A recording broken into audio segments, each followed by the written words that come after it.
नमस्कार बच्चों, आज हम गद्य खंड का पहला पाठ दो बैलों की कथा पढ़ेंगे। ये पाठ कहानी है जो कि प्रेमचंद जी द्वारा लिखित है।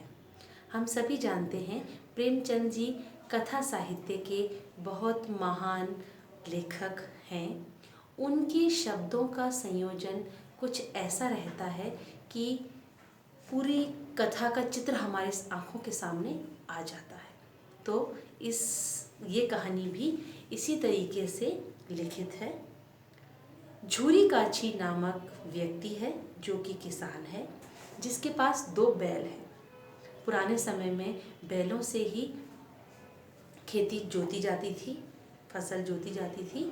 आजकल के ज़माने में नए नए उपकरण आ गए हैं, परंतु पुराने समय में बैल ही ये काम किया करते थे। तो झूरी काछी नामक व्यक्ति है जिसके दो बैल हैं, जिनका नाम है हीरा और मोती। दोनों बैलों में आपस में बहुत मित्रता है। जो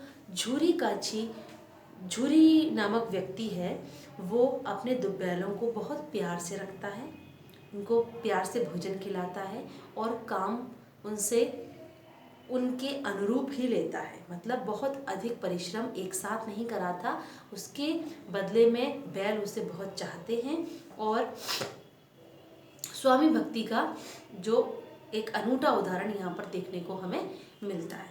तो बैलों में आपस में बहुत प्रेम है। इस तरह से कथा का आरंभ होता है। एक बार झूरी की जो पत्नी है उसके मायके में बैलों की ज़रूरत आन पड़ी है, तो दोनों बैलों को वहाँ भेजा जाता है काम के लिए। लेकिन वहाँ उन बैलों को बिल्कुल भी अच्छा नहीं लगता। वो अपने मालिक को याद करते हैं और वहाँ से रस्सी तुड़ाकर भाग आते हैं। भाग आने पर जो झूरी है वो तो बहुत प्रसन्न हो जाता है। गांव के और लोग भी उसका साथ देते हैं, लेकिन उसकी स्त्री जो थी उसे ये बात बिल्कुल अच्छी नहीं लगती कि वो उसके मायके में बिल्कुल काम करके नहीं आए। तो वो इसके बदले में उनको बुरा भला कहती है और अपने पति को भी ये बात कहती है कि तुमने अपने बैलों को ज़्यादा सिर पर चढ़ा रखा है, तुम इनसे ज़्यादा मेहनत नहीं कराते। मेरे घर पर इनसे ज़्यादा मेहनत कराई जा रही थी, इसलिए ये वहाँ से भाग आए। कुछ दिनों के बाद जो झूरी था उसकी पत्नी का भाई, जिसका नाम है गया, वो बैलों को लेने के लिए फिर से यहाँ आया और इस बार उसने दोनों बैलों को बैलगाड़ी में जोत करके ले जाने का निश्चय किया।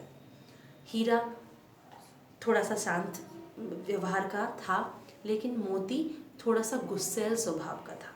तो मोती ने कई बार कोशिश की कि पूरी बैलगाड़ी को खाई में गिरा दे, लेकिन हीरा ने संभाल लिया और उसे ऐसा नहीं करने दिया। दोनों बैलों को ले जाया जाता है, फिर से बांध दिया जाता है, बहुत उनको मार दी जाती है, डंडे से उनको मारा जाता है और उनको खाने के लिए भी भोजन ठीक से नहीं दिया जाता।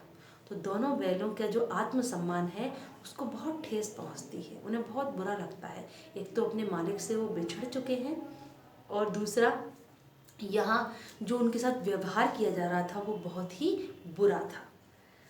तभी एक रात दोनों बैल आपस में बैठे हुए थे और आपस में मूक भाषा में एक दूसरे से बातचीत कर रहे थे। तभी उस घर से एक छोटी बच्ची जो कि हाथ में 2 रोटियां लिए हुए थी, तो दोनों बैलों को वो बड़े प्यार से खिलाती है, क्योंकि उस छोटी बच्ची को मालूम था कि उन बैलों के साथ किस तरह का व्यवहार किया जा रहा है। दोनों बैलों को वो एक एक रोटी खिलाती है।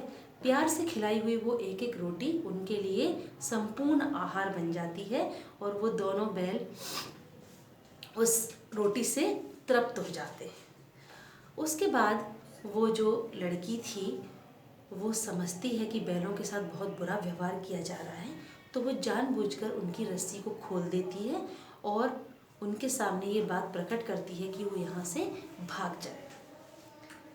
बैल पहले तो सोचते हैं कि अगर हमने ऐसा किया तो ये सारी मुसीबत जो है वो उस लड़की पर आ जाएगी, लेकिन वो